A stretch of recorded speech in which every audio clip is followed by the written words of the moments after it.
Hello बच्चों, let's see the question. तो यहाँ पे हमारा असर्शन है कि molar entropy of vaporisation of water is different from ethanol. Okay, और हमें रीजन दिया है कि water is more polar than ethanol. तो बच्चों यहाँ पर हमारे पास 5 ऑप्शन है। हमारा पहला ऑप्शन है कि both assertion reason are true and reason is a correct explanation of assertion.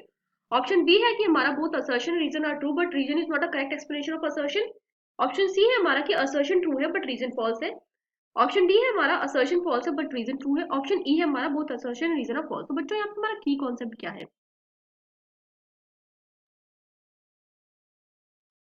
यहाँ पे हमारा की कॉन्सेप्ट लग रहा है हाइड्रोजन बॉन्डिंग वाला।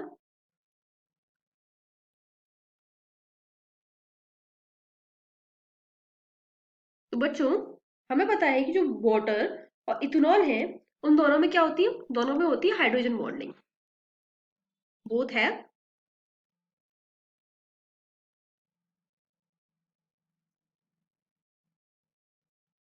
Hydrogen bonding. ओके, तो बच्चों रीजन क्या है इसका? जो लेकिन यहाँ पे हमें क्या पता है? हमें ये पता है कि जो मोलर एंट्रोपी ऑफ वेपराइजेशन है वाटर की, वो डिफरेंट है इथेनॉल से। रीजन एक तो जो वाटर का शेप है, वो वाटर का वाटर मॉलिक्यूल है उसका। और दूसरा है कि जो मॉलिक्यूलर अट्रैक्शन है फोर्स का, मतलब मॉलिक्यूलर अट्रैक्शन फोर्स है वाटर का, वो ज्यादा है इथेनॉल में। ठीक है ना? तो दूसरा रीजन क्या है हमारा? दूसरा रीजन है because shape of water and हमारे पास क्या है? Water molecule have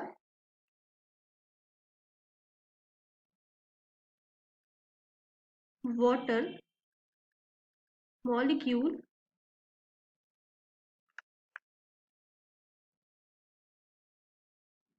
have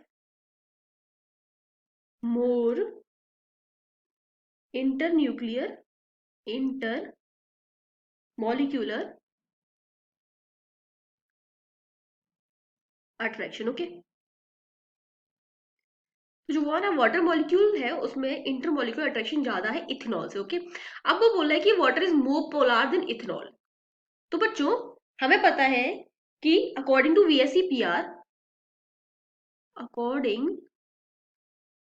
to VSEPR, हमें पता है जो वाटर है उसका जो ऑक्सीजन है वो क्रिएट करता है पोलैरिटी। क्यों? देन थी देन दी इथेनॉल। ठीक है ना? जो दो लोन पेयर होते हैं, यानी कि the two lone two the two lone pair, हमारा जो वाटर मॉलिक्यूल है उसमें जो ऑक्सीजन होती है उसमें दो लोन पेयर होते हैं। ठीक है ना? और वो लोन पेयर क्या क्रिएट करते हैं? पोलैरिटी क्रिएट करते हैं। जब वो पोलैरिटी क्रिएट करेंगे तो ऑब्वियस ही बात है हमारा वाटर मॉलिक्यूल क्या हो जाएगा? ज्यादा पोलार हो जाएगा इथेनॉल से। The two lone pair of oxygen on water molecule creates polarity. Okay,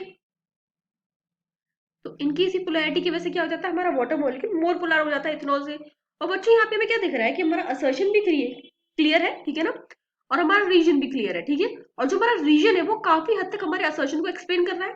तो ऑप्शन ई तो नहीं हो सकता, ऑप्शन डी भी नहीं हो सकता, ऑप्शन सी भी नहीं हो सकता, ऑप्शन बी भी नहीं हो सकता, क्योंकि वहां पे बोल रहा है कि रीजन करेक्ट एक्सप्लेनेशन नहीं है। तो हमारा फाइनल आंसर क्या हो जाएगा? यहाँ से हमारा फाइनल आंसर हो जाएगा ऑप्शन ए, कि हमारा रीजन भी सही है और हमारा जो असर्शन है वो भी सही है और हमारा रीजन असर्शन को एक्सप्लेन कर रहा है। I hope you understand it. Thank you बच्चों।